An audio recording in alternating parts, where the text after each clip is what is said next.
This week's Parsha speaks about all the sacrifices and offerings Jews brought to the Beis HaMikdash, to the temple. And there are many types of offerings. There's the thank you offering, and then there's offerings for making mistakes. And when a Jew made a mistake and done something against the Torah by mistake, then he had to bring an offering. And the Torah describes the offering, it's a sheep or a goat, and it goes through the entire offering. And then the Torah says, however, if you cannot afford to buy a goat or a sheep, then you can bring just 2 little doves, and that will be okay too. And there's also, the Torah describes how the Kohen accepts it and sacrifices it, offers it. And then the Torah goes on to say further, and if you can't even afford that, then you could just bring a little mixture of flour, some recipe, and you bring a small amount of flour and water to the Beis HaMikdash. The Kohen takes a piece out of it, puts it onto the altar, and that is the sacrifice, and that's good enough to cleanse ourselves from those mistakes. But here's the question: what's the price for a sin? How do we cleanse ourselves? Is the price a goat, a sheep? Who is there enough with something so insignificant as a little bit of wheat, flour and water? But you know, the common mistake we have on offerings and sacrifices is God needs the blood. God needs the whole animal on the altar, and we're slaughtering it for the God.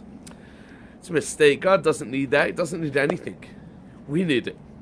We become real when there's an animal on the altar. And we have to think, and we turn to Hashem and say, hey, you know, really, we should be offering ourselves because we went against the king's will. And we're bringing offering instead of us. Those of you who have ever ran over a squirrel, and the squelch, it makes us real. Ugh. We wake up and we say, that was horrible. And unfortunately, if that doesn't talk to you, then a cat certainly would talk to you. For some people, you need an animal on the altar. If you can afford it, then bringing something insignificant is not going to talk to you. And it won't wake you up to come closer to Hashem. The purpose of a sacrifice is to say, I'm sacrificing this instead of me. And therefore we have to bring a whole animal, slaughter the animal. And as I said, the blood wakes us up. And we see a whole animal on the altar, and it makes us think, and we say, oh yes, I really have to come closer to Hashem. And I made a stupid mistake, I shouldn't have done that. But if you can't afford it, then a dove will talk to you too, because you don't have enough money for that, and therefore doves in your life are something significant.